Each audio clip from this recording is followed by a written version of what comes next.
Ladies and gentlemen, welcome to Special Report. This is your host, Dr. Yusuf Sulay, physician, entrepreneur, and venture architect. This is an amazing day. Today, I have a phenomenal lady who is actually a role model, not just in Turkey, but across the region. Zuhal Mansfield is with us, and I'm so excited to host her. And today, that's why it's a very special day, because Zuhal Mansfield is the owner of TMG Mining and Manufacturing. She has played so many different roles. So I promise you that I'll be bringing you people from all walks of life. That's why I'm so proud and excited to introduce Zuhal to yourself. Zuhal, welcome to Special Report. How are you today? Very well, thank you, Yavuz. How are you? Wonderful. I know how busy you are, and I appreciate in your busy schedule you take the time and provide your valuable time with our viewers. Zuhal, I know you very well, but for our 900 million viewers across 42 countries, could you please tell who Zuhal Mansfield is and what motivates Zuhal? Well, I'm a businesswoman. I've been involved coincidentally with the mining business in Africa, actually, in Botswana. Since then, I am involving with this kind of business, and we are processing marble from the quarry in block form, and after that we are processing in the factory and exporting more than 38 different countries. That's what I do for a living. And what motivates me?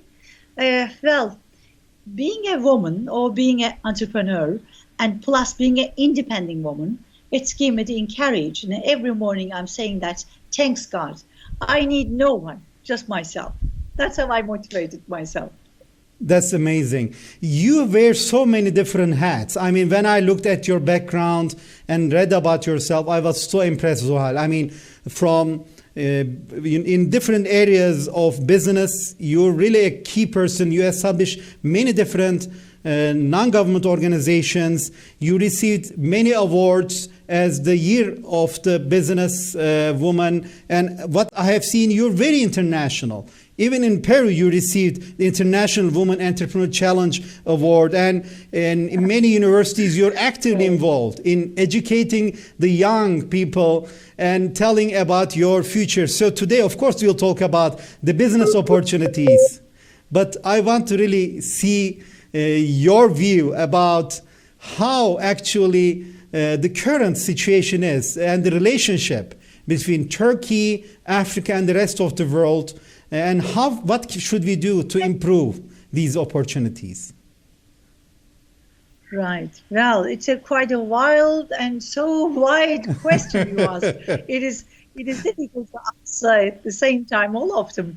But what can I say about Africa and Turkey? Let's talk about business, sure. Because good things about business, really good things about business. The border for people, they cannot go, but you can send your goods, you can make a trade, you can swap with money and goods, just click of time.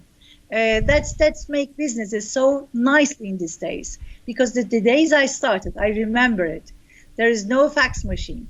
We were communicate to each other by telex. I'm sure that is young generation cannot even describe the word of telex. We were sitting in front of huge machine and sending the messages, miles and miles away. God knows they're receiving it or not, because we never show that until the answer is coming back to us. And in these days, making a trade is much easier. All you need to your computer and your internet and your good willing, then you are in business. Talking about Africa, in 2003, you probably remember that the Rice said that the borders of 22 countries in Africa and the Middle East will change. The situation may cause the existence borders to become the meaningless, the practice and the real life. In process of globalization, the world may give up of many things, but I will never stop talking about Africa, because when I was a chairperson of Egyptian Turkish Business Council, I saw lots of opportunities. And when I was in Africa, when I was young, I saw lots of opportunities in Africa. But do not, when I spoke with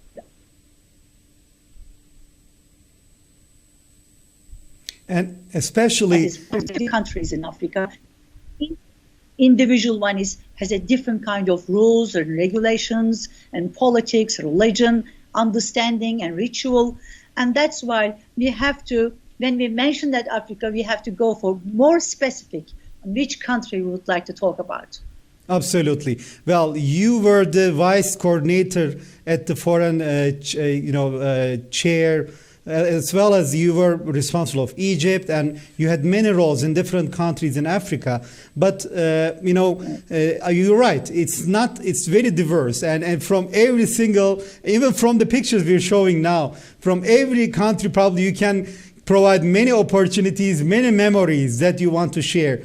I mean, do you want to highlight any specific time, moment that can be a learning lesson for our viewers in Africa, as well as for entrepreneurs who wants to build more bridges between Turkey and Africa, that you can share with us? To be honest, when I can be a role model for the young ones, and they keep telling me that what they should do, and I keep telling them exactly the same thing.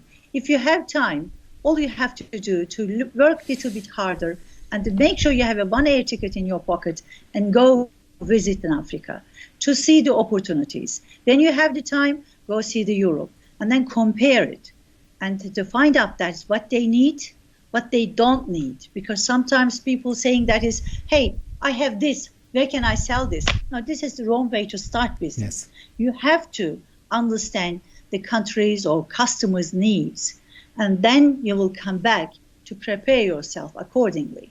Absolutely. And that's the way it is. I mean, I cannot calculate it, but I can easily say that more than 50 young ones right now, they're wandering in Africa because I convinced them to go there to find opportunities, to find a job, to understand whatever the country they would like to go. Uganda, South Africa, Botswana, or Kenya, whatsoever.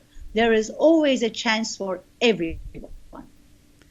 All you have to do to understand, to grab the chances. That's it. Absolutely. And being a visionary leader, being open, I think you have many things that you have achieved, and it's such an amazing, exciting story what you have achieved. But getting back to business, can you tell about TMG Mining, its story, TMG Mining and Manufacturing, because now it's an exporter to 18 countries, and over the last 29 years, you made this happen, starting with Botswana. Tell me more about what TMG Mining and Manufacturing, how it started, how actually companies can work with you, Zuhal. Well, I think as I was very early age of 20s, when I exposed myself, that's it. I have to go and wander around. I have to discover the planet. I have to know which kind of planet I'm living in. Because sometimes I'm saying that the black people, sometimes I'm seeing Chinese, sometimes I'm seeing Japanese. I just want to see their countries. That's why when I told my parents... So you spoke to your parent and actually explained. I cannot describe his feeling. The way he's showing his anger at me. Anyway, I find a job as a flight attendant with Turkish Airlines. I worked there for 9 months to discover the planet. Then I said that's it. It's not that difficult. I can jump any kind of plane and go wherever the plane it goes to, and I can able to make my living. It's not that difficult. But how much you need it in a daily basis when you are in 20s? Exactly. That's why I find the opportunities. Went to Sweden. What a mistake. So bloody cold. I cannot even talk in the street. It is freezing, absolutely freezing. You need more than anything to wear in Sweden. And I was so unlucky. I was there for 2 winters, 1 summer. And the summer was so short and winter was so dark and cold. And then the job is I find it in one of the company. They got the project in Africa. And this division has to move to Africa, and I go together with them. And after 6 months, they finished the project. They would like to return back to Sweden. I said, that's it. I had enough of Sweden in my life. I'm not coming back. That's for sure. I'm not coming back. I'm going to find a job in Africa. I'm going to settle down here, live here. And I did have very lucky. I was very lucky. I have a magnificent neighbors and magnificent, beautiful friend over there. And that's how I started in Africa. I live in Botswana for 2.5 years. And for 2 years, I worked really hard. I learned how to do mining. And I found a job in diamond mine. And after that I went to gold mine, working gold mine. And then last 6 months, I just crossed the country. I think it's that time I got the chance to see 43 different countries. But I cannot tell you that is how difficult it was because of, in those days, they won't see so many Turkish women, particular women. Yes. And they don't know about Turkish passport. The Turkish passport is large enough to like A4, so big, and so many pages. And they were sending, as I said, telex to Turkey and saying that, describing my passport and the numbers, and make sure that is this passport, these numbers belong to me. And when the answer is come, then you cross the border. Wow. It wasn't easy. That's why it took 6 months actually. Otherwise it was much faster and easier. Anyway, and one thing I can, whenever the young ones convinced and wants to go to Africa, I'm telling them, do not miss two things. One is the sunrise, the other one is the sunset.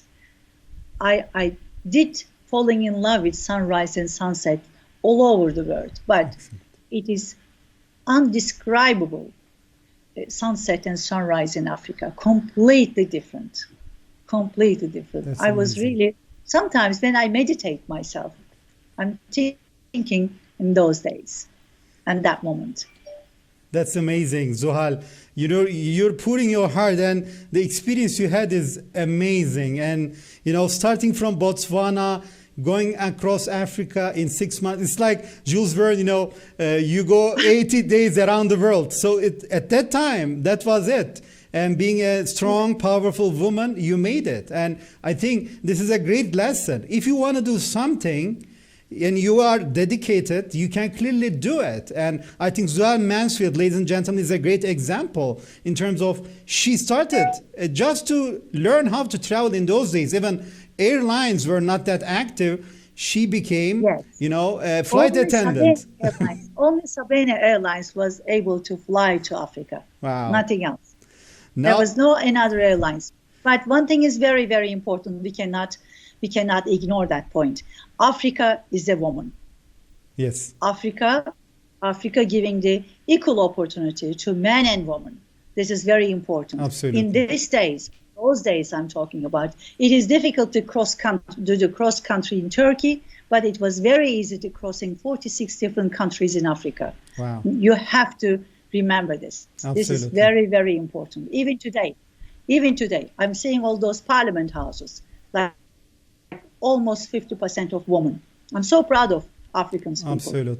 Absolutely. This is also a very important message for all our viewers. And, the memories from Botswana, where you started and go across other countries. Do you want to highlight some other countries and the business opportunities that you see at that time and now?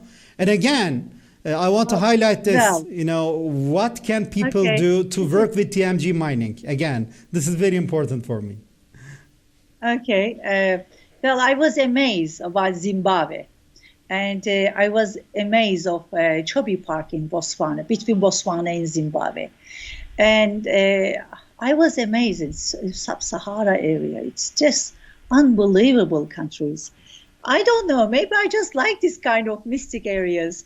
But, as the continent explores methods of how to achieve security and peace, you should talk about trade with Africa, Yes. on the road of development and prosperity.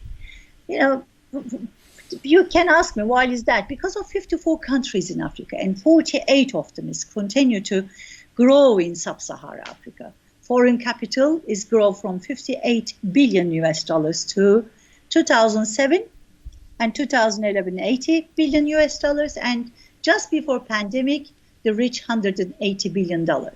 This is something you cannot turn your head away. for the young ones, for the new Absolutely. entrepreneurs, new beginners. They are good money and good opportunity. Inflation is declining in Africa, considering that the population will be 2 billion very soon. Can you imagine? That means we should, 2050, they said that is 2 billion. They will reach whole entire Africa population. And we should develop and implement construction action plan and in Africa. And no matter what you produce, what you would like to invest, and what you're going to do in the future, please make sure, think twice, and visit Africa first. That's what I said all the businessmen in Turkey. Absolutely. Because of, talking about potential market of $1 trillion, where the consumer spending with, like in India, and Russia is 2.7 trillion economy in 2020. But it's a pity that we have the pandemic, because the whole entire planet is press break. Absolutely. But I'm sure that is sooner or later it's going to go away, and all those people is stop threatening us by, scaring the future. We are really concerned about for future. I do concerned about my future and my children's future. But I'm sure that is so many things that had happened in the past, and they just passed away. And I am sure that there's going to be days we're going to forget about what we've been living through last 16 months in our life. Actually, this is a great segue, Zuhal. I was about to ask you, how did COVID-19 impacted your business as well as the industries that you deal with, from logistics to remote work to supply chain to really, nothing beats human-to-human contact. I mean, how did you manage this situation? What are the opportunities and the threat you see now during the COVID-19 and after COVID-19? Well, I'm sure that is every single word and been saying regarding the situation. We learn a lot and we gain a lot from this horrible 16 months. We learn that we don't need a huge offices. I always believing that we don't need a huge offices. All my life, I never have my own table, my own room. I always sit somewhere else who is not there in that particular day. That's the way I was anyway. And I was very adaptable. And we all are, because we have no other choices. Yes, it does slow down. At the beginning, really, really slowed down. And at the beginning, I was really worried about, maybe I was thinking that is shut down the business, because if everything is going to be closed, that means construction is going to close, right? Start the beginning. And what I'm doing for construction business. And I have another business for tourism. I have hotels. And if everything is going to stop, there is no plane, there is no tourist, there is no business too also. We all gone through this different moment and difficult moments. We all understand each other now. Everybody sympathize to each other because, we share the pain. That is most important things. Now, if somebody talk about there is not enough water in Africa, they might, some people, they might not understand what horrible things to say. I have no water or lack of water. But if somebody says that do you remember this pandemic moment? It doesn't matter where you are, who you are, what is your religion, what is your color. We share the pain. We know what it is. Absolutely.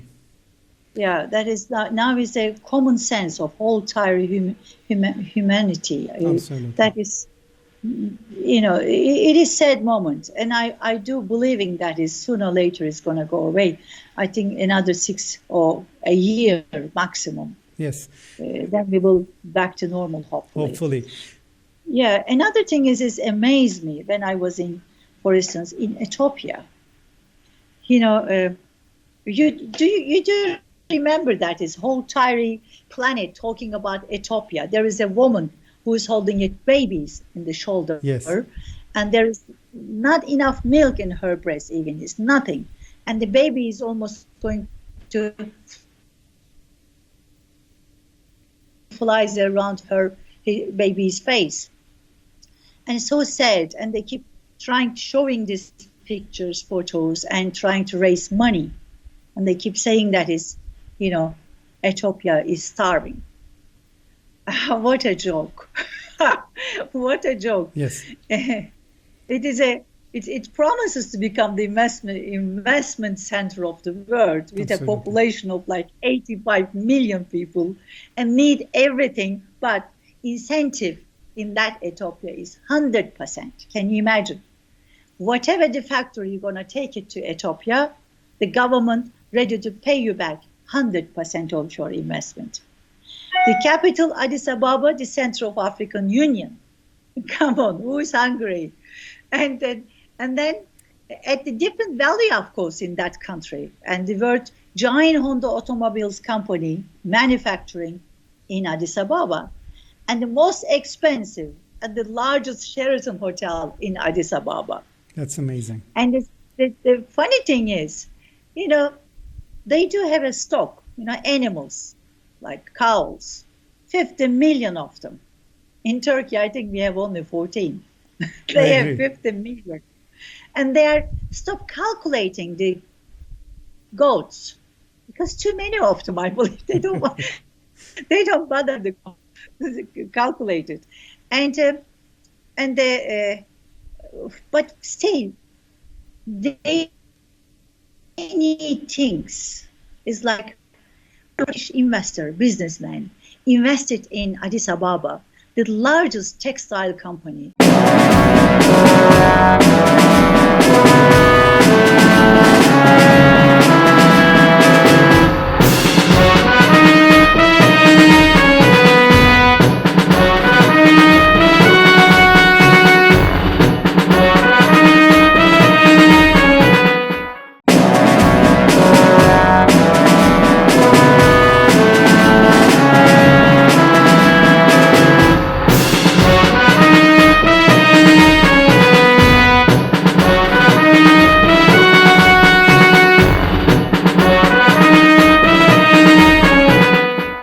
Zuhal, welcome back. So excited to have you. Welcome back. We were talking about what is happening in Ethiopia and how the media actually is portraying Ethiopia. So you were right there. So I'll be happy to hear about your opinion about what is happening in Ethiopia and what is the reality.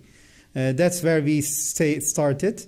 And ladies and gentlemen, this is the idea. At the end, we're trying to portray and become true bridges between Turkey, Africa, and the rest of the world because we don't have any agenda. We want to really leaders like Zuhal is explaining us. Right, Zuhal, welcome back. So you were saying what they were portraying in Addis Ababa versus what the reality is. Yeah. And yes, this textile company employed more than 2,000 Ethiopians. And they still need a lot of investors. Like, okay, they do have the cows, that's fine, and they got the stock and everything, but they don't have a integrated plant to make like sausages or salamis and things like that. And yes, they do producing lots of cotton balls. I mean, whole entire country is like when the season is started, turning a white. Yes. You feel like it is snow everywhere. But they don't have the textile manufacturer making a strain, Yes. That's the thing is they need it. And they are wheat producer. You cannot imagine. They do have how many tons and million tons of wheat. They need a process of making a pasta, for instance, or Absolutely. they need that kind of things. I'm saying it. Yeah, they do have the sources, but they don't have. They need investors for that. Absolutely. This is a magnificent opportunity for businessmen who's willing to go to Africa and please start in Ethiopia. Start in Ethiopia. And we're always believing that Ethiopia is like 55 degrees, so hot. And I was thinking exactly the same way because they give me this kind of code. They put the program in my mind that Ethiopia is hungry and no water and very hot. Completely opposite. Ethiopia has a water, which is a Nile's actually burning there. And Ethiopia was nighttime so cold that I wear whole entire suitcases, even that it was cold. And Ethiopia is not hungry at all. That's why they have to visit and understand. For instance, Kenya. I mean, everybody talk about Kenya when I was young. Completely different. I was thinking that is in Kenya. If I do go to Kenya, I'm going to see all those people who has a basketball in their hand. They keep playing basketball and nothing else. But when I saw the Nairobi, the center of East Africa economy, it's a serious player in the way to becoming serious producer, especially its own population and surrounding countries around this Kenya.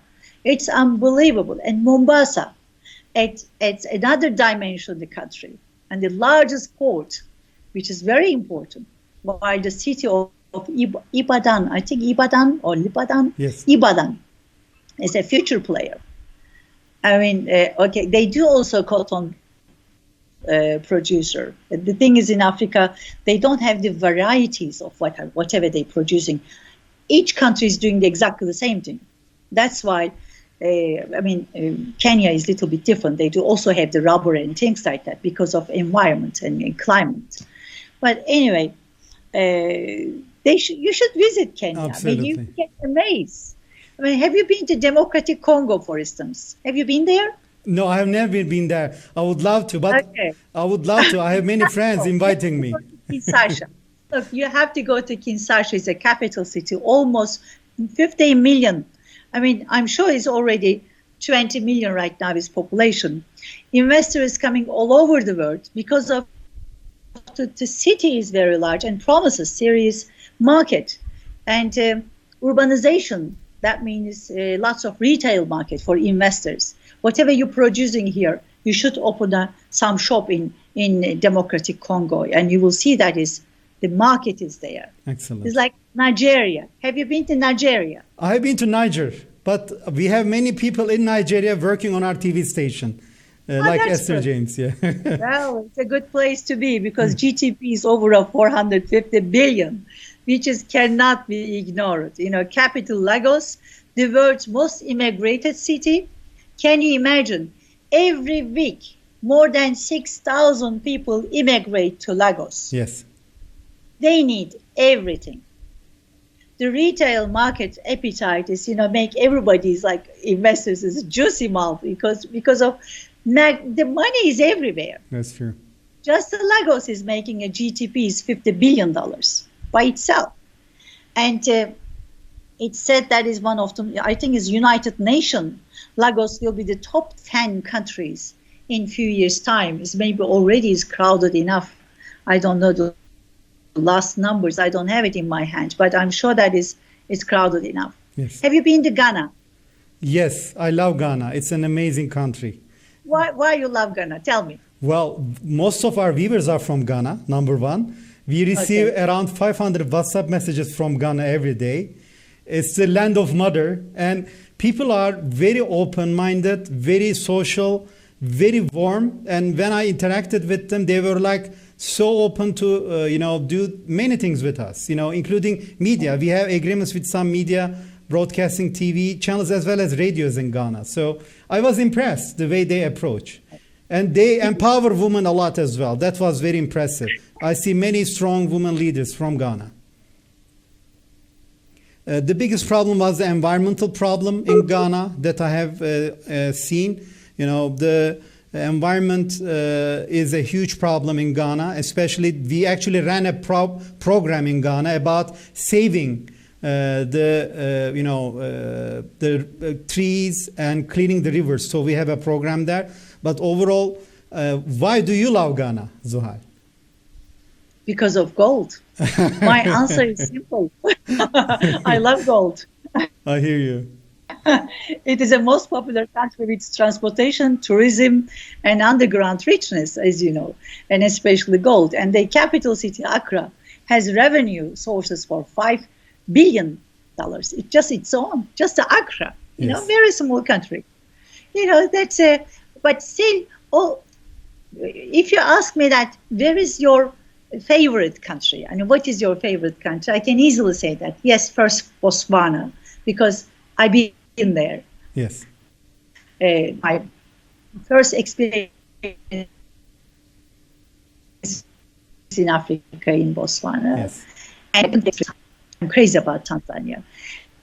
and magnificently peaceful country. Never been involved any kind of terrorist and any explosion, you cannot hear any bad things about Excellent. Tanzania. Even you live in Tanzania, you cannot hear it. If you do read one of the Turkish newspaper in Tanzania, you're probably horrified.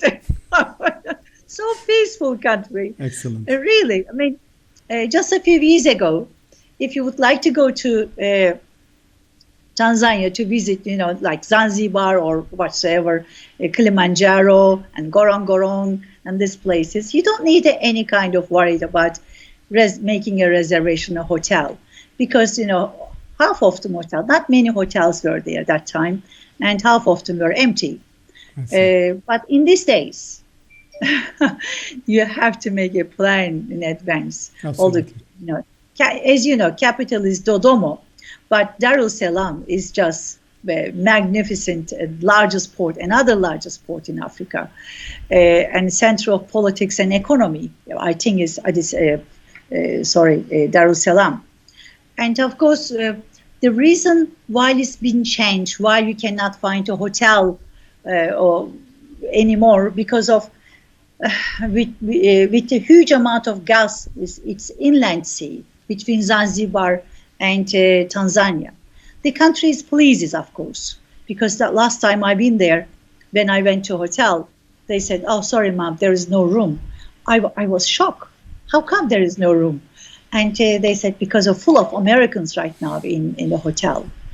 Every room is fully booked. I couldn't believe it. Then I understand that because of the gas and make the country is very attractive. As you know that. Absolutely. Absolutely. Americans, Germans, whatsoever. Yes, of course, it's added a little bit dash of an economy, because the economy based on tourism, and to climb up the Kilimanjaro, to go to Gorongorong, all those, National Geography, we keep watching it, all those lions life and monkeys and crocodile, they all in Gorongorong. Wow. Wow. Yeah, in Gorongorong. That's amazing. It is amazing. That's why they used to make money from tourism, but now they are playing good role. Is in the future is coming one of the richest country in Africa, I believe. So switch from more tourism to more energy and gas, as you mentioned. Yeah. Yes. And in that time, I cannot remember right now the name of the president, but that time, Mr. Kikwete was the president of Tanzania. He was young, and he's a miner. And he was giving the encouragement 70% of the investment incentive. Excellent. If they do go there to Amazing. I think this was an amazing tour of Africa, Zuhal. What you have given us is, from Botswana to Ethiopia to Nigeria to, Ghana, down back to Sub-Saharan, Africa. You gave us a great tour. I can't thank you enough for what you have explained. I want to slowly close the show by actually asking Zuhal yourself, what do you think about the role of NTR TV?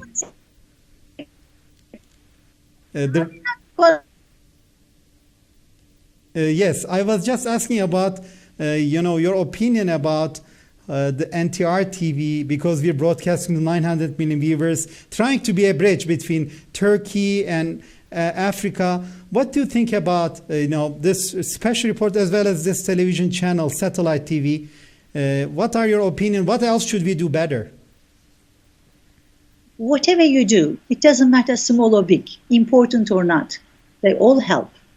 Because I do believe in that is Turkey still far and thinking that is a strange to being in Africa. Therefore, it is important what you're doing. You're playing really important role. You're making a good bridges between Turkey and Africa, and you have to. My opinion, you should it will be better if you do go to country by country for every week. If this program is every week, country by country, to give them really details, including rituals and their food, the ways they understand each other. Because in Turkey, whoever I spoke with, the young ones, they thinking that is Africans doesn't speak English. And I keep telling them is, hey, just a second. They do speak more English than in America, United States of America, and they do speak more French than France itself. Absolutely, absolutely. And young ones also in Africa, and they are very fine, very clean cut, and they really do know what they would like to do. All we have to do, as you're doing right now, to give them a good link. Absolutely. Then you have to link them together. And I wish you will find a way to how you're going to sign the contract, free trade agreement between South Africa and Turkey. Absolutely. Too, well, we started Zuhal broadcasting to South Africa, through Eutelsat. So when our viewers are watching this episode, they will be actually watching you from South Africa as well. So I think that's one start, but it's a small start. But I agree with you. South Africa, Johannesburg is extremely important. And I want to get your final messages for all of our viewers who are listening to you. Zuhal, you have been inspirational. I learned a lot from you. For our viewers, what are your final messages, your recommendations that you want to share, Zuhal? I think as we all know, that is the BRIC countries is the biggest investor right now in Africa. Of course, China and India also big investor right behind of BRICS. And we have to be there to grab our chances. If you don't go, you never know. Yeah, and you're going to miss lots of things in your life. Zuhal Mansfield, an amazing leader, an amazing woman, a phenomenal role model. Such an honor having you here. This is the start. We would love to host you again, even maybe sometimes country specific. So I will be picking your brain in the future as well. But I want to thank you on behalf of my team and my crew here at NTR TV from Ankara, and wishing you a wonderful rest of the day and week for you, Zuhal, in Istanbul. Thank you. Thank you. Take Have care. a wonderful day. Thank you. Hakuna Matata. Hakuna Matata. Hakuna Matata. Ladies and gentlemen, this was the end of our special report. I was honored to introduce you Zuhal Mansfield, a phenomenal woman leader, a business leader, and so excited to be with you every week at Special Report. We're receiving so many messages from you. I can't thank you enough for all your messages to our WhatsApp number. Keep up the great work. Send us your ideas. Send us your opinion. Don't be shy. Through our Instagram, YouTube, LinkedIn, WhatsApp, all of them. And we are here to support you. We believe African solutions for African problems. This is your host, Dr. Yavuz Selim Sulay, physician, entrepreneur, and venture architect, and senior anchorman. Take care and all the best. Bye.